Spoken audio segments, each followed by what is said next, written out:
பொன்னியின் செல்வன் முதல் பாகம் புதுவெள்ளம் 17. குதிரை பாய்ந்தது. ஒப்புவமையில்லாத தன் சகோதரன் அருள்மொழிவர்மனுக்கு தகுந்த மணமகள் வானதிதான் என்று குந்தவை தீர்மானித்திருந்தாள். ஆனால் வானதியிடம் ஒரே ஒரு குறை இருந்தது. அது அவளுடைய பயந்த சுபாவந்தான். வீராதி வீரனை மணக்கப் போகிறவள், உலகத்தை ஒரு குடை நிழலில் ஆளப்போகும் புதல்வனை பெறப்போகிறவள் இப்படி பயங்கொள்ளியாயிருக்கலாமா? அவளுடைய பயந்த சுபாவத்தை மாற்றி அவளை தீரமுள்ள வீர மங்கையாக்க வேண்டுமென்று குந்தவை விரும்பினாள். அதற்காகவே இந்த பொம்மை முதலை விளையாட்டை ஏற்படுத்தியிருந்தாள். ஆனால் அந்த சோதனையில் கொடும்பாளூர் குமாரி வெற்றியுடன் தேறிவிட்டாள். குடந்தை சோதிடர் வீட்டிலிருந்து குந்தவை தேவியும் வானதியும் திரும்பி வந்ததும் அன்ன படகில் ஏறிக்கொண்டார்கள். படகு சிறிது தூரம் சென்றது. ஆற்றங்கரையில் இருபுறமும் மரமடர்ந்த ஓரிடத்தில் படகை நிறுத்திவிட்டு குந்தவையும் அவளுடைய தோழிகளும் நீரில் இறங்கி விளையாடுவது வழக்கம். அந்த இடத்துக்கே இன்றும் போய் அவர்கள் இறங்கினார்கள். எல்லாரும் இறங்கியானதும் அப்பெண்களில் ஒருத்தி, ஐயோ முதலை என்று கூவினாள். அவர்கள் எந்த பெரிய மரத்தின் அடியில் இறங்கினார்களோ அந்த மரத்துக்கு மறுபக்கத்தை அப்பெண் சுட்டிக்காட்டிக் கொண்டே முதலை முதலை என்று அலறினாள். உடனே எல்லா பெண்களும் சேர்ந்து, ஐயோ முதலை, பயமாயிருக்கிறதே என்றெல்லாம் கூச்சலிட்டுக் கொண்டு ஓடினார்கள். ஆனால் பயந்த சுபாவமுள்ள வானதி மட்டும் அச்சமயம் சிறிதும் பயப்படவில்லை. திறந்த வாயுள்ள பயங்கர முதலையை திடீரென்று சமீபத்தில் கண்டும் அவள் பீதி அடைந்துவிடவில்லை. மற்றவர்கள் எல்லாரும் குந்தவை தேவி கூறியிருந்தபடி மிகவும் பயந்தது போல் பாசாங்கு செய்தும் வானதி பயப்படவில்லை. அக்கா, முதலைக்கு தண்ணீரில் இருக்கும்போதுதான் பலமெல்லாம், கரையில் கிடக்கும்போது அதனால் ஒன்றும் செய்ய முடியாது. இவர்களை பயப்படாதிருக்கச் சொல்லுங்கள் என்றாள் கொடும்பாளூர் குமரி. அடி பொல்லாத களி, இது நிஜ முதலையல்ல, பொம்மை முதலை என்பது உனக்கு முன்னாலேயே தெரியும் போலிருக்கிறது. யாரோ உனக்குச் சொல்லியிருக்க வேண்டும் என்று மற்ற பெண்கள் கூறினார்கள். நிஜ முதலையாயிருந்தால் கூட எனக்கு பயம் கிடையாது. பல்லி கரப்பான் பூச்சிகளை கண்டால்தான் எனக்கு பயம் என்றாள் வானதி. இந்த சமயத்திலேதான் அப்பெண்களை பயங்கரமான முதலை வாயிலிருந்து காப்பாற்றுவதற்கு வந்தியத்தேவன் வந்து சேர்ந்தான். குதிரை மேலிருந்து ஒரே குதியாய் குதித்து ஓடி வந்து வேலையும் வீசினான். முதலைக்கு முன் புறத்தில் வந்து நின்று அந்த கம்பீரத் தோற்றமுடைய மங்கை பேசியதைக் கேட்ட வல்லவரையனுக்கு உடம்பு புல்லரித்தது. அவள் தன்னோடு பேசவில்லையே என்று குடந்தை சோதிடர் வீட்டில் அவனுக்கு ஏற்பட்ட மனக்குறை தீர்ந்தது. ஆனால் அந்த முதலை, அவள் பின்னால் கிடந்த திறந்த வாயுடைய பயங்கர முதலை, ஏனோ அது அவனுக்கு மனச்சங்கடத்தை அளித்துக் கொண்டிருந்தது. முதலைக்கு முன்னால் இவள் வந்து நிற்கும் காரணம் என்ன? அதை பற்றி சிரமம் வேண்டாம் என்று இவள் சொல்வதின் பொருள் என்ன? இவ்வளவு நேரமும் அம்முதலை கிடந்த இடத்திலேயே கிடப்பதன் காரணம்தான் என்ன? அந்த யுவதி மேலும் பேசினாள். ஐயா, குடந்தையில் நீங்கள் அவசரப்பட்டு சோதிடர் வீட்டுக்குள்ளே வந்ததற்காக வருத்தம் தெரிவித்தீர்கள். அதற்கு மறுமொழி சொல்லாமலே நாங்கள் வந்துவிட்டோம். இதிலிருந்து சோழ நாட்டு பெண்களே மரியாதை அறியாதவர்கள் என்ற கருத்து உங்களுக்கு ஏற்பட்டிருக்கலாம். அப்படி நீங்கள் எண்ணிக்கொள்ள வேண்டாம். என்னுடன் வந்த பெண்ணுக்கு திடீரென்று மயக்கம் வந்துவிட்டபடியால் என் மனம் சிறிது கலங்கியிருந்தது. ஆகையினால்தான் தங்களுக்கு மறுமொழி சொல்லவில்லை. அடாடா, இது என்ன இனிமையான குரல்! இவள் பேசும் மொழிகளைக் கேட்டு என் நெஞ்சு ஏன் இப்படி பொங்குகிறது? தொண்டை ஏன் வெக்கிக் கொள்கிறது? குழலும் வீணையும் மத்தளமும் போர் முரசும் கூட இப்படி என்னை கழிவெறிக் கொள்ளச் செய்ததில்லையே. இப்படி என்னை குலுக்கி போட்டதில்லையே. இந்த மங்கையின் பேச்சில் குறுக்கிட்டு ஏதேனும் சொல்ல வேண்டும் என்று பார்த்தால் ஏன் என்னால் முடியவில்லை? ஏன் நாக்கு மேலெண்ணத்தில் இப்படி ஒட்டிக் கொள்கிறது? ஏன் இப்படி காற்றோட்டம் அடியோடு நின்று போயிருக்கிறது? ஏன் இந்த அரிசலாற்றின் வெள்ளம் ஓடாமல் நின்றிருக்கிறது? அப்புறம் இந்த முதலை, இது ஏன் இப்படி சும்மா கிடக்கிறது? வந்தியத்தேவனுடைய உள்ளம் இவ்வாறு தத்தளிக்கையில் அந்த மங்கையின் குரல் மேலும் கனவில் கேட்பது போல கேட்டது. இப்போது கூட அபலை பெண்ணாகிய எங்களை காப்பாற்றுவதாக எண்ணிக்கொண்டு தான் இந்த காரியம் செய்தீர்கள். முதலையின் மேல் வேலை எறிந்தீர்கள். இவ்வளவு வேகமாகவும் குறி தவறாமலும் வேல் எறியக்கூடிய வீரர்களை காண்பது அரிது. மரத்தடியில் ஒதுங்கி நின்று கேட்டுக்கொண்டிருந்த பெண்கள் இப்போது மறுபடியும் களீர் என்று சிரித்தார்கள். அச்சிரிப்பினால் வந்தியத்தேவனுடைய மோகக் கனவு கலைந்தது. அந்த மங்கையின் பேச்சாகிய மாயமந்திர தடை படீர் என்று அறுபட்டது. முதலையை இன்னொரு தடவை உற்று பார்த்தான்.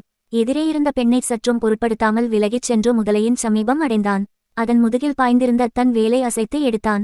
வேல் குத்தியிருந்த துவாரத்தின் வழியாக ரத்தம் பீரிட்டுக் கொண்டு வரவில்லை. பின் என்ன வந்தது? கொஞ்சம் வாழைநாரும் பஞ்சும் வெளிவந்தன. மறுபடியும் அந்த துஷ்ட பெண்கள் சிரித்தார்கள். இம்முறை கெக்கலி கொட்டி பலமாகச் சிரித்தார்கள். வல்லவரையனுடைய உள்ளமும் உடலும் குன்றிப்போயின. இம்மாதிரி அவமானத்தை இதற்கு முன் அவன் எக்காலத்திலும் அடைந்ததில்லை.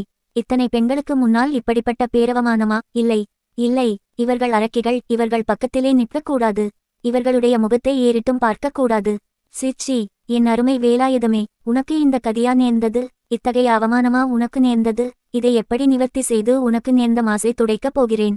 இவ்வளவு எண்ணமும் சில கணநேரத்தில் வந்தியத்தேவனுடைய மனத்தில் ஊடுருவிச் சென்றன. அங்கு நின்று சிரித்தவர்கள் மட்டும் ஆண் மக்களாயிருந்திருந்தால் அங்கேயே ஒரு போர்க்களம் ஏற்பட்டிருக்கும். சிரிக்கத் துணிந்தவர்கள் அக்கணமே உயிரே இழந்திருப்பார்கள்.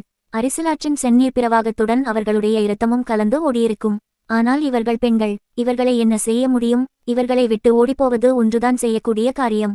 தன் உள்ளத்தை நிலைகுலையச் செய்த மங்கையின் முகத்தை கூட ஏறிட்டு பார்க்காமல் வந்தியத்தேவன் பாய்ந்து ஓடி நதிக்கரை மீது ஏறினான். அங்கு நின்றிருந்த அவனுடைய குதிரை அச்சமயம் ஒரு கனைப்பு கனைத்தது. குதிரையும் கூட அப்பெண்களுடன் சேர்ந்து தன்னை பார்த்துச் சிரிப்பதாகவே வந்தியத்தேவனுக்கு தோன்றியது. எனவே தன் கோபத்தையெல்லாம் அக்குதிரையின் பேரில் காட்டினான். அதன்மேல் பாய்ந்து ஏறி உட்கார்ந்து தலை கயிற்றினால் சுளிர் சுளிர் என்று 2 அடி கொடுத்தான். அந்த ரோஷமுள்ள குதிரை நதிக்கரை சாலையின் வழியாக பித்துக்கொண்டு பாய்ந்தோடியது. சிறிது நேரம் வரையில் குந்தவை பிராட்டி குதிரை போன திசையை பார்த்து கொண்டிருந்தாள். குதிரை கிளப்பிய பொழுதி அடங்கும் வரையில் பார்த்து கொண்டு நின்றாள். பின்னர் தோழி பெண்களை திரும்பி பார்த்து, பெண்களா, உங்களுக்கு மட்டுமறியாதை இன்னும் தெரியவில்லை. நீங்கள் அப்படி சிரித்திருக்க கூடாது. நாம் தனியாயிருக்கும் போது எப்படி வேண்டுமானாலும் நீங்கள் சிரித்து கொம்மாளம் அடிக்கலாம். அந்நிய புருஷன் வந்திருக்கும்போது அடக்கமாயிருக்க வேண்டாமா? சோழ நாட்டு பெண்களை பற்றி அந்த வாலிபன் என்னை எண்ணிக்கொண்டு போவான் என்று சொன்னாள். பொன்னியின் செல்வன் முதல் பாகம் புதுவேளம். 18 இடும்பன்காரி. கொள்ளிடத்து பரிசில் துறையில் ஆழ்வார்க்கடியான் நம்பி என்னும் திருமலையப்பனை விட்டு வந்துவிட்டோம். அந்த வீர வைஷ்ணவரை இப்போது கொஞ்சம் கவனிக்கலாம். வந்தியத்தேவன் குதிரை ஏறி குடந்தை நகர் நோக்கிச் சென்றதும் திருமலை அவன் போன திசையை பார்த்து கொண்டே தனக்குள் சொல்லிக் கொண்டான், இந்த வாலிபன் மிக பொல்லாதவனாயிருக்கிறான். நாம் தட்டியில் நுழைந்தால் இவன் கோலத்தில் நுழைகிறான். இவன் உண்மையில் யாருடைய ஆள், எதற்காக எங்கே போகிறான் என்பதை நம்மால் கண்டுபிடிக்க முடியவில்லை. கடம்பூர் மாளிகையில் நடந்த சதிக்கூட்டத்தில் இவன் கலந்து கொண்டானா என்றும் தெரியவில்லை. நல்ல வேளையாக குடந்தை சோதிடரை பற்றி இவனிடம் சொல்லி வைத்தோம். நம்மால் அறிய முடியாததை குடந்தை சோதிடராவது தெரிந்து கொள்ளுகிறாரா பார்க்கலாம். என்ன சுவாமி, அரசமரத்தோடு பேசுறீங்களா? உங்களுக்கு நீங்களே பேசிக்கிறீர்களா என்ற குரலை கேட்டு ஆழ்வார்க்கடியான் திரும்பி பார்த்தான். கடம்பூரிலிருந்து வந்த வந்தியத்தேவனுக்கு குதிரை பிடித்துக் கொண்டு வந்த பணியாள் பக்கத்தில் நின்றான். அப்பனே, நீயா கேட்டாய்? நான் எனக்கு நானே பேசிக்கொள்ளவும் இல்லை, அரச மரத்தோடு பேசவும் இல்லை. இந்த மரத்தின் மேலே ஒரு வேதாளம் இருக்கிறது. அதனோடு சிறிது சல்லாபம் செய்தேன் என்றான் திருமலையப்பன். ஓஹோ, அப்படிங்களா? அந்த வேதாளம் சைவமா வைஷ்ணவமா என்றான் அந்த ஆள். அதைத்தான் நானும் கேட்டுக்கொண்டிருந்தேன். அதற்குள்ளே நீ வந்து குறுக்கிட்டாய். வேதாளம் மறைந்துவிட்டது. போனால் போகட்டும். உன் பெயர் என்ன அப்பனே? எதற்காக கேட்கறீங்க சுவாமி? நடுக்கொள்ளிடத்தில் படகு கவிழாமல் காப்பாற்றினாயே, அப்படிப்பட்ட புண்ணியவானாகிய உன்னை நான் ஞாபகத்தில் வைத்துக் கொள்ள வேண்டாமா? என் பெயர் இடும்பன்காரி சுவாமி என்று இழுத்தாற்போல் சொன்னான். ஓ, இடும்பன்காரியா? எப்போதோ கேட்ட ஞாபகமாயிருக்கிறதே. இடும்பன்காரி அப்போது ஒரு விசித்திரமான காரியம் செய்தான். தன்னுடைய விருத்த கைகள் இரண்டையும் ஒன்றின் மேல் ஒன்றை குப்புறுத்தி வைத்துக் கொண்டு இரு ஓரத்து கட்டை விரல்களையும் ஆட்டினான். ஆட்டிக்கொண்டே திருமலையப்பனின் முகத்தை பார்த்தான். அப்பனே, இது என்ன சமிக்ஞை? எனக்கு விளங்கவில்லையே என்றான் திருமலை. அப்போது இடும்பன்காரியின் கரிய முகம் மேலும் சிறிது கருத்தது. கண்புருவங்கள் நெறிந்தன. நான் ஒன்றும் சமிக்ஞை செய்யவில்லையே என்றான். செய்தாய். நான் தான் பார்த்தேனே. பரதநாட்டிய சாஸ்திரத்தில் திருமாலின் முதல் அவதாரத்துக்கு ஒரு அஸ்தம் பிடிப்பதுண்டு. அது மாதிரி செய்தாயே. திருமாலின் முதல் அவதாரம் என்றால் அது என்ன? எனக்கு தெரியவில்லை சுவாமி. விஷ்ணுவின் முதல் அவதாரம் தெரியாதா? மச்சாவதாரம். மீனைச் சொல்லுறீங்களா? ஆமாம் அப்பனே, ஆமாம். நல்ல வேளை சாமி, உங்கள் கண்ணே விசித்திரமான கண்ணாயிருக்கிறதே. வெறும் மரத்தின் மேலே வேதாளம் தெரிகிறது, என் வெறுங்கையிலே மச்சாவதாரம் தெரிகிறது. ஒரு வேளை மீன் பேரிலே சாமியாருக்கு கொஞ்சம் ஆசை அதிகமோ? சேச்சே, அந்த மாதிரியெல்லாம் சொல்லாதே அப்பனே. அது போனால் போகட்டும். நம்மோடு படகிலே ஒரு வீர சைவர் வந்தாரே, அவர் எந்த பக்கம் போனார் பார்த்தாயா?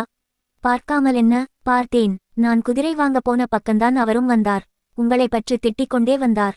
என்னவென்று என்னை திட்டினார்? உங்களை மறுபடியும் அந்த வீர சைவர் பார்த்தால் உங்கள் முன் குடுமியைச் சிரைத்து தலையை மொட்டையடித்து.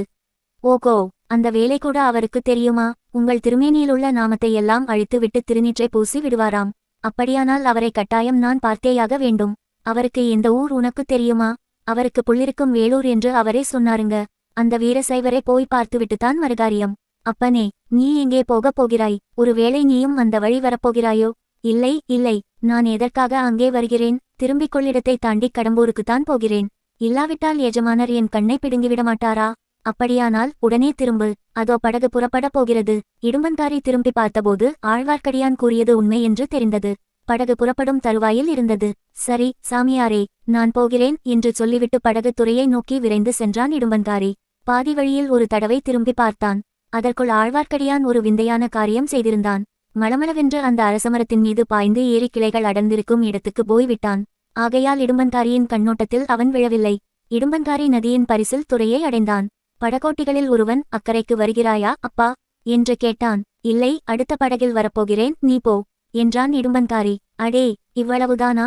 நீ வருகிற வேகத்தை பார்த்து விட்டு படகை நிறுத்தினேன் என்று சொல்லி ஓடக்காரன் கோல் போட்டு ஓடத்தை நதியில் செலுத்தினான். இதற்குள் அரசமரத்தின் நடுமத்தி வரையில் ஏறி நன்றாக மறைந்து உட்கார்ந்து கொண்டே திருமலை, ஓகோ, நான் நினைத்தது சரியாக போயிற்று. இவன் படகில் ஏறவில்லை, திரும்பித்தான் வரப்போகிறான். வந்த பிறகு எந்த பக்கம் போகிறான் என்று பார்க்க வேண்டும். இவனுடைய கைகள் மச்சஹஸ்த முத்திரை காட்டியதை நான் நன்றாக பார்த்தேன். அதன் பொருள் என்ன? மீன். மீன். மீன் சின்னம் எதை குறிக்கிறது? ஆ, மீன் பாண்டியனுடைய கொடியில் பொறித்ததல்லவா? ஒருவேளை. ஆஹாஹா, அப்படியும் இருக்குமோ? பார்க்கலாம். சிறிது பொறுமையுடன் இருந்து பார்க்கலாம். பொறுத்தவர் பூமி ஆழ்வார், பொங்கியவர் காடாழ்வார். ஆனால் இந்த காலத்தில் பூமி ஆழ்வதைக் காட்டிலும் காடு ஆழ்வதே மேலானது என்று தோன்றுகிறது. ஆனாலும் பொறுத்து பார்க்கலாம். இவ்விதம் அரச மரத்திலிருந்த அருவமான வேதாளத்தினிடம் திருமலை சொல்லிக் கொண்டிருந்தான். விரைவில் அவன் எதிர்பார்த்தபடியே நடந்தது. படகை இடும்பன்காரியை ஏற்றிக் கொள்ளாமலே சென்றது. இடும்பன்காரி நதிக்கரையிலிருந்தபடி அரசமரத்தடியை உற்று உற்று பார்த்தான். பிறகு நாலா திசைகளிலும் துளாவி பார்த்தான். ஆழ்வார்க்கடியான் எங்குமில்லை என்பதை நன்கு தெரிந்து கொண்டு திரும்பி அதே அரசமரத்தடிக்கு வந்து சேர்ந்தான். இன்னும் ஒரு தடவை சுற்றுமுற்றும் நன்றாய் பார்த்துவிட்டு அந்த மரத்தடியிலேயே உட்கார்ந்து கொண்டான். எதையோ அல்லது யாரையோ எதிர்பார்ப்பவன் போல் அவனுடைய கண்கள் நாலாபுறமும் சுழன்று நோக்கிக் கொண்டிருந்தன. ஆனால் மரத்தின் மேலே மட்டும் அவன் அண்ணாந்து பார்க்கவில்லை. பார்த்திருந்தாலும் திருமலை நன்றாக தம் திருமேனியை மறைத்துக் கொண்டிருந்தபடியால் மரத்தின் மேல் அவன் உட்கார்ந்திருப்பது இடும்பன்காரிக்கு தெரிந்திராது. சுமார் ஒரு நாழிகை நேரம் இவ்விதம் சென்றது. திருமலைக்கு கால்கள் மரத்துப் போகத் தொடங்கின. இனி வெகு நேரம் மரத்தின் மேல் இருக்க முடியாதென்று தோன்றியது. இடும்பனோ மரத்தடியிலிருந்து எழுந்திருக்கும் வழியாகத் தோன்றவில்லை. தப்பித்துப் போவது எப்படி? எவ்வளவு ஜாக்கிரதையாக மரத்தின் மறுபக்கத்தில் இறங்கினாலும் ஏதாவது சத்தம் கேளாமல் இராது. கேட்டால் இடும்பன்காரி உடனே பார்த்து விடுவான். அவனோ இடுப்பில் ஒரு கூரிய கொடுவாளைச் செருகிக் கொண்டிருந்தான். அதை தன் பேரில் அவன் பிரயோகிக்க மாட்டான் என்பது என்ன நிச்சயம்? வேறு என்னதான் செய்வது? பேய் பிசாசை போல் பயங்கரமாகச் சத்தமிட்டுக் கொண்ட இடும்பனின் மேலேயே குதிக்கலாமா? குதித்தால் தன்னை வேதாளம் என்று நினைத்துக் கொண்டு அவன் பயத்தினால் மூர்ச்சையடைந்து விழலாம் அல்லவா? அல்லது தப்பித்து ஓட பார்க்கலாம் அல்லவா? அச்சமயம் தானும் தப்பி ஓடிவிடலாம். இவ்விதம் திருமலை எண்ணிய சமயத்தில் அவனுடைய சோதனை முடிவடையும் எனத் தோன்றியது. ஓர் ஆள் தென்மேற்கிலிருந்து, அதாவது குடந்தை சாலை வழியாக வந்து கொண்டிருந்தான். அவனுக்காகத்தான் இடும்பன்காரி இத்தனை நேரமாய் காத்திருக்கிறான் என்று திருமலையின் உள்ளுணர்ச்சி கூறியது. புது ஆள் வந்ததை பார்த்ததும் அரசமரத்தடியில் உட்கார்ந்திருந்த இடும்பன் எழுந்து நின்றான். வந்தவன் முன்னால் இடும்பன் செய்த சமிக்ஞையை செய்தான். அதாவது ஒரு விரித்த புறங்கையின் மேல் இன்னொரு விரித்த கையை வைத்து 2 கட்டை விரல்கள் ஆட்டி மச்சஹஸ்தம் பிடித்து காட்டினான். அதை பார்த்த இடும்பனும் அதே மாதிரி செய்து காட்டினான். உன் பெயர் என்ன என்று வந்தவன் கேட்டான். என் பெயர் இடும்பன்காரி. உன் பெயர்? சோமன் சாம்பவன். உன்னைத்தான் எதிர்பார்த்து கொண்டிருந்தேன். நானும் உன்னை தேடிக்கொண்டுதான் வந்தேன். நாம் எந்த திசையில் போக வேண்டும்? மேற்கு திசையில்தான். எவ்விடத்துக்கு? பகைவனின் பள்ளிப்படைக்கு. திருப்புறம்பயம் அருகில். இறைந்து பேசாதே, யார் காதிலாவது விழப்போகிறது என்று சொல்லிச் சோமன் சாம்பவன் நாலா பக்கமும் பார்த்தான். இங்கே ஒருவரும் இல்லை. முன்னாலேயே நான் பார்த்துவிட்டேன். பக்கத்தில் எங்கும் ஒளிந்திருக்கவும் இடமில்லையே. கிடையவே கிடையாது. அப்படியானால் புறப்படு. எனக்கு அவ்வளவு நன்றாக வழி தெரியாது. நீ முன்னால் போ, நான் சற்று பின்னால் வருகிறேன். அடிக்கடி நின்று நான் பின்னால் வருகிறேனா என்று பார்த்துப்போ. ஆகட்டும். வழி நல்ல வழியல்ல. காடும் மேடும் முள்ளும் கல்லுமாயிருக்கும். ஜாக்கிரதையாக பார்த்து நடந்து வர வேண்டும். சரி சரி, நீ புறப்பட்டு போ. காட்டு வழியாயிருந்தாலும் யாராவது எதிர்பட்டால் மறைந்து கொள்ள வேண்டும். தெரிந்ததா? தெரிந்தது தெரிந்தது. இடும்பன்காரி கொள்ளிடக்கரையோடு மேற்கு திசையை நோக்கி போனான். அவனுக்கு சற்று பின்னால் சோமன் சாம்பவனும் தொடர்ந்து சென்றான். இருவரும் கண்ணுக்கு மறையும் வரையில் ஆழ்வார்க்கடியான் மரத்தின் மேலேயே இருந்தான். எல்லாவற்றையும் பார்த்து கொண்டும் கேட்டுக்கொண்டும் இருந்தான். ஆஹா, காலம் பொல்லாத காலம். எதிர்பாராத காரியங்கள் எல்லாம் நடைபெறுகின்றன. ஏதோ ஒரு பெரிய மர்மமான காரியத்தை தெரிந்து கொள்ள கடவுள் அருளால் சந்தர்ப்பம் கிடைத்திருக்கிறது. இனி நம்முடைய சாமர்த்தியத்தை பொறுத்தது விஷயத்தை அறிவது. கடம்பூர் மாளிகையில் அரை குறையாகத்தான் தெரிந்து கொள்ள முடிந்தது. இங்கே அப்படி ஏமாந்து போகக்கூடாது. திருப்புறம்பயம் பள்ளிப்படை என்றால் கங்கம் மன்னன் பிரிதிவிபதியின் பள்ளிப்படையைத்தான் சொல்லியிருக்க வேண்டும். அந்த பள்ளிப்படையை கட்டி 100 வருஷம் ஆகிறது. ஆகையால் பாழடைந்து கிடக்கிறது.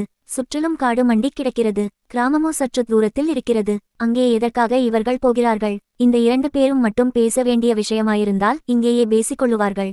காட்டு வழியில் ஒரு காத தூரம் போக வேண்டியதில்லையே. ஆகையால் அங்கே இன்னும் சிலரும் வரப்போகிறார்கள் என்பது நிச்சயம். எதற்காக? பிரிதிவிபதியின் பள்ளிப்படையை பகைவனின் பள்ளிப்படை என்று இவர்களில் ஒருவன் சொல்வானேன்? பிரிதிவிபதி யாருக்கு பகைவன்? ஆகா, நாம் நினைத்தது உண்மையாகும் போலிருக்கிறதே. எதற்கும் பார்த்து தெரிந்து கொள்ளலாம். இவர்கள் கொள்ளிடக்கரையோடு போகிறார்கள். நாம் மண்ணிக்கரையோடு போகலாம். மண்ணிக்கரையில் காடு அதிக அடர்த்தியாக இருந்தாலும் பாதகமில்லை. காடும் மேடும் முள்ளும் கல்லும் நமக்கு என்ன இலட்சியம்? அவைதான் நம்மை கண்டு பயப்பட வேண்டும். இவ்வாறு எண்ணிக்கொண்டும் வாயோடு முணுமுணுத்துக் கொண்டும் திருமலை அரச மரத்திலிருந்து இறங்கிச் சற்று தெற்கு நோக்கி போனான். மண்ணியாறு வந்தது. அதன் கரையோடு மேற்கு நோக்கி நடையை கட்டினான். ஜன சஞ்சாரமில்லாத அடர்ந்த காடுகளின் வழியாக ஆழ்வார்க்கடியான் புகுந்து சென்று சூரியன் அஸ்தமிக்கும் சமயத்தில் திருப்புறம்பயம் பள்ளிப்படை கோயிலை அடைந்தான். பொன்னியின் செல்வன் முதல் பாகம் புதுவேளம். 19. ரணகள அரண்யம். பழந்தமிழ்நாட்டில் போர்க்களத்தில் உயிர் துறந்த மகாவீரர்களின் ஞாபகமாக வீரக்கல் நட்டு கோயில் எடுப்பது மரபு. வெறும் கல் மட்டும் ஞாபகார்த்தமாக நாட்டியிருந்தால் நடுகர் கோயில் என்று வழங்குவார்கள். அத்துடன் ஏதேனும் ஒரு தெய்வத்தின் சிலையையும் ஸ்தாபித்து ஆலயமாக எழுப்பியிருந்தால் அது பள்ளிப்படை என்று வழங்கப்படும். குடந்தை நகருக்கு அரைக்காதம் வடமேற்கில் மண்ணியாற்றுக்கு வடகரையில் திருப்புறம்பயம் என்னும் கிராமத்துக்கருகில் ஒரு பள்ளிப்படை கோயில் இருந்தது. இது அந்த பிரதேசத்தில் நடந்த ஒரு மாபெரும் போரில் உயிர்நீத்த கங்க மன்னன் பிரிதிவிபதியின் ஞாபகமாக எடுத்தது. உலக சரித்திரம் அறிந்தவர்கள் வாட்டர்லூ சண்டை, பானிபெட் சண்டை, பிளாசிச் சண்டை போன்ற சில சண்டைகளின் மூலம் சரித்திரத்தின் போக்கே மாறியது என்பதை அறிவார்கள். தமிழ்நாட்டை பொறுத்த வரையில் திருப்புறம்பயம் சண்டை அத்தகைய முக்கியத்துவம் வாய்ந்தது. நமது கதை நடந்த காலத்துக்கு சுமார் 100 ஆண்டு காலத்துக்கு முன்னால் அச்சண்டை நடந்தது. அதன் வரலாறு தமிழ் மக்கள் அனைவருக்கும் தெரிந்திருக்க வேண்டியது அவசியம். கரிகால் வளவன், பெருநற்கிழி, இளஞ்சேட் சென்னி, தொடித்தோட் செம்பியன் முதலிய பழைய சோழகுல மன்னர்கள் சீரும் சிறப்புமாக சோழ நாட்டை ஆண்டிருந்த காலத்துக்கு பிறகு ஏறக்குறைய 500-600 வருஷ காலம் சோழர் குலத்தின் கீர்த்தியை நீடித்த கிரகணம் பிடித்திருந்தது.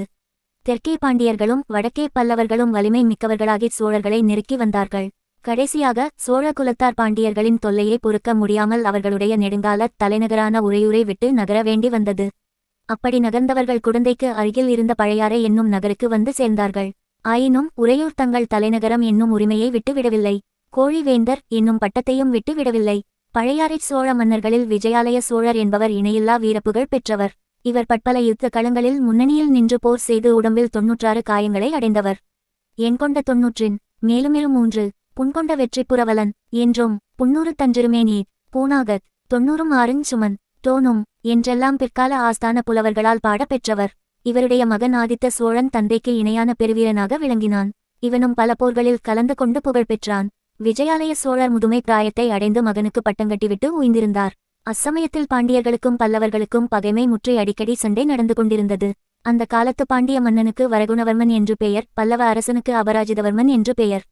இந்த 2 பேரரசர்களுக்குள் நடந்த சண்டைகள் பெரும்பாலும் சோழநாட்டில் நடைபெற்றன. யானையும் மோதிச் சண்டையிடும்போது நடுவில் அகப்பட்டுக் கொள்ளும் சேவல் கோழியைப் போல் சோழ நாடு அவதிப்பட்டது. சோழ நாட்டு மக்கள் துன்புற்றார்கள். எனினும் இப்போர்களை விஜயாலய சோழர் தமக்குச் சாதகமாக பயன்படுத்தி கொண்டார். ஒவ்வொரு போரிலும் ஏதாவது ஒரு கட்சியில் தம்முடைய சிறிய படையுடன் போய் கலந்து கொண்டார். வெற்றி தோல்விகள் மாறி மாறி வந்தாலும் சோழநாட்டில் போர்க்குணம் மிகுந்து வந்தது. காவேரி நதியிலிருந்து பல கிளை நதிகள் பிரிந்து சோழ நாட்டை வளப்படுத்துவதை யாவரும் அறிவார்கள். அக்கிளை நதிகள் யாவும் காவிரிக்கு தெற்கே பிரிகின்றன. கொள்ளிடத்திலிருந்து பிரிந்து காவிரிக்கும் கொள்ளிடத்துக்கும் நடுவில் பாயும் நதி ஒன்றே ஒன்றுதான். அதற்கு மண்ணியாறு என்று பெயர். இந்த மண்ணியாற்றின் வடகரையில் திருப்புறம்பயம் கிராமத்துக்கு அருகில் பாண்டியர்களுக்கும் பல்லவர்களுக்கும் இறுதியான பலப்பரீட்சை நடந்தது. இரு தரப்பிலும் படைபலம் ஏறக்குறைய சமமாக இருந்தது. பல்லவ அபராஜிதவர்மனுக்கு துணையாக கங்கநாட்டு பிரிதிவிபதி வந்திருந்தான். ஆதித்த சோழனும் அபராஜிதவர்மனுடைய கட்சியில் சேர்ந்திருந்தான். பாண்டிய சைன்யத்துடனும் பல்லவ சைன்யத்துடனும் ஒப்பிட்டால் சோழ சைன்யம் மிகச் சிறியதாகவே இருந்தது. எனினும் இம்முறை பாண்டியன் வெற்றி பெற்றால் சோழ வம்சம் அடியோடு நாசமாக நேரும் என்று ஆதித்தன் அறிந்திருந்தான். ஆகையால் பெரிய சமுத்திரத்தில் கலக்கும் காவேரி நதியைப் போல் பல்லவரின் மகா சைன்யத்தில் தன்னுடைய சிறு படையையும் சேர்த்திருந்தான். காததூரத்துக்கு காததூரம் ரணகளம் பரவியிருந்தது. ரத, கஜ, துரக, பதாதிகள் என்னும் 4 வகை படைகளும் போரில் ஈடுபட்டிருந்தன. மலையோடு மலை முட்டுவது போல் யானைகள் ஒன்றையொன்று தாக்கியபோது 4 திசைகளும் அதிர்ந்தன.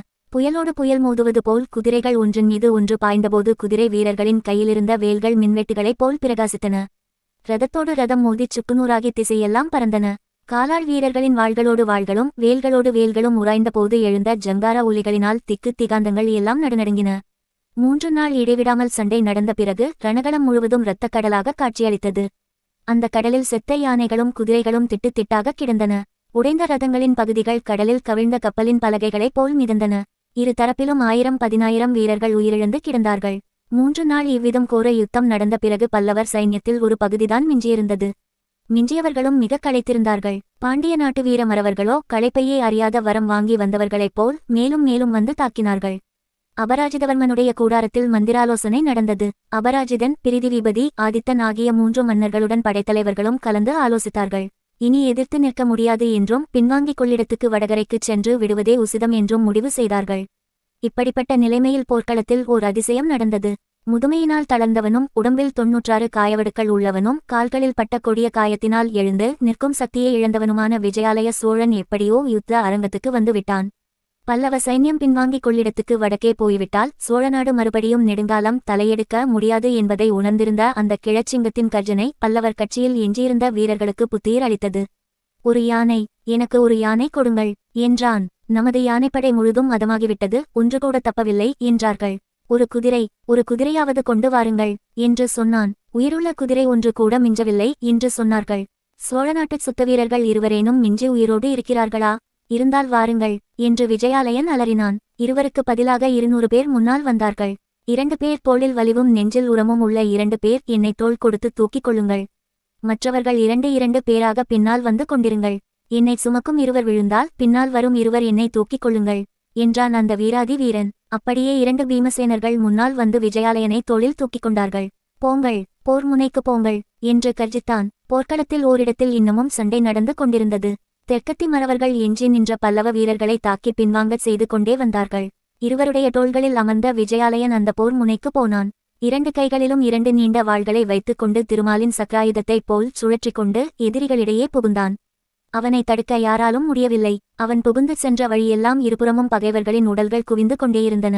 ஆம், இந்த அதிசயத்தை பார்ப்பதற்காக பின்வாங்கிய வீரர்கள் பலரும் முன்னால் வந்தார்கள். விஜயாலயனுடைய அமானுஷ்ய வீரத்தைக் கண்டு முதலில் சிறிது திகைத்து நின்றார்கள். பிறகு ஒருவரையொருவர் உற்சாகப்படுத்திக் கொண்டு தாங்களும் போர் முனையில் புகுந்தார்கள். அவ்வளவுதான், தேவி ஜெயலட்சுமியின் கருணாகடாட்சம் இந்த பக்கம் திரும்பிவிட்டது. பல்லவர் படை தலைவர்கள் பின்வாங்கிக் கொள்ளிடத்துக்கு வடகரை போகும் யோசனையை கைவிட்டார்கள். 3 வேந்தர்களும் தமக்குரிய மூலபல வீரர்கள் புடைசூழ போர் முனையில் புகுந்தார்கள். சிறிது நேரத்துக்கெல்லாம் பாண்டிய வீரர்கள் பின்வாங்கத் தொடங்கினார்கள். பிறகு அவர்கள் பாண்டிய நாட்டின் எல்லைக்குச் சென்றுதான் நின்றார்கள்.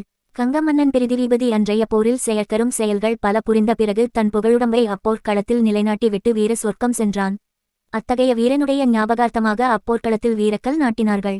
பிறகு பள்ளிப்படை கோயிலும் எடுத்தார்கள். அத்தகைய கொடூரமான பயங்கர யுத்தம் நடந்த ரணகளம் சில காலம் புல் பூண்டுகள் முளையாமல் கிடந்தது. அந்த பக்கம் மக்கள் போவதே இல்லை. சிறிது காலத்துக்குப் பிறகு அங்கே காடு மண்ட ஆரம்பித்தது. பள்ளிப்படை கோவிலைச் சுற்றி காடு அடர்ந்தது. புதர்களில் நரிகள் குடிபுகுந்தன. இருண்ட மரக்கிளைகளில் ஆந்தைகளும் கோட்டான்களும் வாசம் செய்தன. நாளடைவில் அப்பள்ளிப்படை கோயிலுக்கு யாரும் போவதை நிறுத்திவிட்டார்கள்.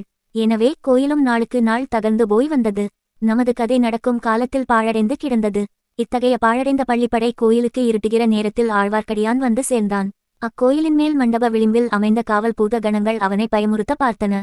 ஆனால் அந்த வீரவைஷ்ணவ சிகாமணியா பயப்படுகிறவன் பள்ளிப்படை கோயில் மண்டபத்தின் மீது தாவி ஏறினான். மண்டபத்தின் மீது கவிந்திருந்த மரக்கிளையின் மறைவில் உட்கார்ந்து கொண்டான். நாலாபுறமும் கவனமாக பார்த்து கொண்டிருந்தான். அவனுடைய கண்கள் அடர்த்தியான இருளை கிழித்துக் கொண்டு பார்க்கும் சக்தியை பெற்றிருந்தன. அவனுடைய செவிகளும் அவ்வாறே மிக மெல்லிய ஓசையையும் கேட்கக்கூடிய கூர்மை பெற்றிருந்தன. இருட்டி 1 நாழிகை, 2 நாழிகை, 3 நாழிகையும் ஆயிற்று. சுற்றிலும் சூழ்ந்திருந்த அந்தகாரம் அவனை அடியோடு அமுக்கி மூச்சு திணறச் செய்தது. அவ்வப்போது காட்டு மரங்களினிடையே சலசலவென்று ஏதோ சத்தம் கேட்டது. அதோ ஒரு மரநாய் மரத்தின் மேல் ஏறுகிறது. அதோ ஒரு ஆந்தை உருமுகிறது. இந்த பக்கம் ஒரு கோட்டான் கூவுகிறது. மரநாய்க்கு பயந்து ஒரு பறவை சடசடவென்று சிறகை அடித்துக்கொண்டு மேல் கிளைக்கு பாய்கிறது. அதோ நரிகள் ஊளையிடத் தொடங்கி விட்டன. தலைக்கு மேலே ஏதோ சத்தம் கேட்டது. அண்ணாந்து பார்த்தான். அணிலோ ஓனானோ அல்லது அத்தகைய வேறொரு சிறிய பிராணியோ மரக்கிளைகளின் மீது தாவி ஏறிற்று. மரக்கிளைகளின் இடுக்குகளின் வழியாக வானத்தில் ஒரு சிறு பகுதி தெரிந்தது. விண்மீன்கள் முணுக் முணுக் என்று மின்னிக்கொண்டு கீழே எட்டி பார்த்தன. அந்த தனிமை மிகுந்த கனாந்தகாரத்தினிடையே வானத்து நட்சத்திரங்கள் அவனுடன் நட்புரிமை கொண்டாடுவது போல் தோன்றின. எனவே ஆழ்வார்க்கடியான் மரக்கிளைகளின் வழியாக எட்டி பார்த்த நட்சத்திரங்களை பார்த்து மெல்லிய குரலில் பேசினான். ஓ நட்சத்திரங்களே, உங்களை இன்றைக்கு பார்த்தால் பூவுலக மக்களின் அறிவீனத்தை பார்த்து கேலி செய்து கண் சிமிட்டிச் சிரிப்பவர்களைப் போலத் தோன்றுகிறது. சிரிப்பதற்கு உங்களுக்கு வேண்டிய காரணம் உண்டு. 100 வருஷத்துக்கு முன்னால் இதே இடத்தில் நடந்த பெரும் போரையும் போர் நடந்த பிறகு இங்கே வெகுநாள் வரை இரத்த வெள்ளம் பெருகிக் கிடந்ததையும் பார்த்திருக்கிறீர்கள். மனிதர்கள் எதற்காக இப்படி ஒருவரையொருவர் பகைக்க வேண்டும் என்று அதிசயிக்கிறீர்கள். எதற்காக இப்படி மனித இரத்தத்தை சிந்தி வெள்ளமாக ஓடச் செய்ய வேண்டும் என்று வியக்கிறீர்கள். இதற்கு பெயர் வீரமாம். ஒரு மனிதன் இறந்து 100 வருஷம் ஆகியும் அவனிடம் பகைமை பாராட்டுகிறார்கள். இந்த பள்ளிப்படை பகைவனுடைய பள்ளிப்படையாம். பகைவன் பள்ளிப்படைக்கு அருகில் கூடி யோசிக்கப் போகிறார்களாம். செத்துப்போனவர்களின் பெயரால் உயிரோடிருப்பவர்களை இம்சிப்பதற்கு. வானத்து விண்மீன்களே, நீங்கள் ஏன் சிரிக்க மாட்டீர்கள்? நன்றாய்ச் சிரியுங்கள். கடவுளே, இங்கு வந்தது வீண் தானா? இன்றிரவெல்லாம் இப்படியே கழியப் போகிறதா? எதிர்பார்த்த ஆட்கள் இங்கே வரப்போவதில்லையா? என் காதில் விழுந்தது தவறா? நான் சரியாக கவனிக்கவில்லையா? அல்லது அந்த மச்சஹஸ்த சமிக்ஞையாளர்கள் தங்கள் யோசனையை மாற்றிக்கொண்டு வேறிடத்துக்கு போய்விட்டார்களா? என்ன ஏமாற்றம்! இன்றைக்கு மட்டும் நான் ஏமாந்து போனால் என்னை நான் ஒரு நாளும் மன்னித்துக் கொள்ள முடியாது. அதோ சிறிய வெளிச்சம் தெரிகிறது. அது என்ன? வெளிச்சம் மறைகிறது, மறுபடி தெரிகிறது. சந்தேகமில்லை. அதோ சுருந்து கொளுத்தி பிடித்துக்கொண்டு யாரோ ஒருவன் வருகிறான். இல்லை, 2 பேர் வருகிறார்கள். காத்திருந்தது வீண் போகவில்லை. வந்தவர்கள் இருவரும் பள்ளிப்படையை தாண்டி கொண்டு சிறிது அப்பால் போனார்கள். அடர்ந்த காட்டுக்கு மத்தியில் சிறிது இடைவெளி இருந்த இடத்தில் நின்றார்கள். ஒருவன் உட்கார்ந்து கொண்டான். கையில் சுருந்து வைத்திருந்தவன் சுற்றும் முற்றும் பார்த்து கொண்டிருந்தான். யாருடைய வரவையோ அவன் எதிர்பார்த்தான் என்பதில் சந்தேகமில்லை. சற்று நேரத்துக்கெல்லாம் இன்னும் 2 பேர் வந்தார்கள். அவர்கள் இதற்கு முன் இந்த இடத்துக்கு வந்தவர்களாக இருக்க வேண்டும். இல்லாவிட்டால் இந்த இருளில் அடர்ந்த காட்டில் வழி கண்டுபிடித்துக் கொண்டு வர முடியுமா? முதலில் வந்தவர்களும் பின்னால் வந்தவர்களும் ஏதோ பேசிக்கொண்டார்கள். ஆனால் ஆழ்வார்க்கடியான் காதில் அது ஒன்றும் விழவில்லை. அடடா, இத்தனை கஷ்டப்பட்டு வந்தும் பிரயோஜனம் ஒன்னும் இராது போலிருக்கிறதே. ஆட்களின் அடையாளம் கூட தெரியாது போலிருக்கிறதே. பிறகு இன்னும் 2 பேர் வந்தார்கள். முன்னால் வந்தவர்களும் கடைசியில் வந்தவர்களும் ஒருவருக்கொருவர் பேசிக்கொண்டார்கள். கடைசியாக வந்தவர்களில் ஒருவன் கையில் ஒரு பை கொண்டு வந்திருந்தான். அதை அவன் அவிழ்த்து அதனுள் இருந்தவற்றை கொட்டினான். சுருந்த வெளிச்சத்தில் தங்க நாணயங்கள் பளபளவென்று ஒளிர்ந்தன. கொட்டிய மனிதன் பைத்தியம் பிடித்தவனைப் போல் சிரித்து, நண்பர்களே, சோழ நாட்டு பொக்கிஷத்தை கொண்டே சோழ ராஜ்யத்துக்கு உலை வைக்கப் போகிறோம். இது பெரிய வேடிக்கை அல்லவா என்று சொல்லிவிட்டு மறுபடியும் கலகலவென்று சிரித்தான். ரவிதாஸ்ரே, இரைச்சல் போட வேண்டாம், கொஞ்சம் மெதுவாக பேசலாம் என்றான் ஒருவன். ஆகா, இங்க இப்படி பேசினால் என்ன? நரிகளும் மரநாய்களும் கூகைகளும் கோட்டான்களும்தான் நம் பேச்சை கேட்கும். நல்ல வேளையாக அவை யாரிடமும் போய்ச் சொல்லாது என்றான் ரவிதாசன். இருந்தாலும் கொஞ்சம் மெதுவாக பேசுவதே நல்லது அல்லவா? பிறகு அவர்கள் மெல்ல பேசத் தொடங்கினார்கள். ஆழ்வார்க்கடியானுக்கு அவர்களுடைய பேச்சை கேட்டறியாமல் மண்டபத்தின் பேரில் உட்கார்ந்து இருப்பது வீண் என்று தோன்றியது. மண்டபத்திலிருந்து இறங்கி கூட்டம் நடக்கும் இடத்திற்கு அருகில் நின்று ஒட்டுக்கேட்டே தீர வேண்டும். அதனால் விளையும் அபாயத்தையும் சமாளித்துக் கொள்ள வேண்டும். இவ்விதம் எண்ணி ஆழ்வார்க்கடியான் மண்டபத்திலிருந்து இறங்க முயன்றபோது மரக்கிளையில் அவன் உடம்பு உராய்ந்ததால் சலசலப்பு சத்தம் உண்டாயிற்று. பேசிக்கொண்டிருந்த மனிதர்களில் இருவர் சட்டென்று குதித்து எழுந்து, யார் அங்கே என்று கர்ஜித்தார்கள். ஆழ்வார்க்கடியானுடைய இதயத் துடிப்பு சிறிது நேரம் நின்று போயிற்று. அவர்களிடம் அகப்பட்டுக் கொள்ளாமல் தப்பி ஓடுவதை தவிர வேறு வழியில்லை. ஓட்டினாலும் காட்டில் சலசலப்பு சத்தம் கேட்கத்தானே செய்யும். அவர்கள் வந்து தன்னை பிடித்து விடலாம் அல்லவா? அச்சமயத்தில் கோட்டான் ஒன்று சப்பட்டையை விரித்து உயர்த்தி அடித்துக் கொண்டதுடன் ஊம் ஊம் என்று உருமியது.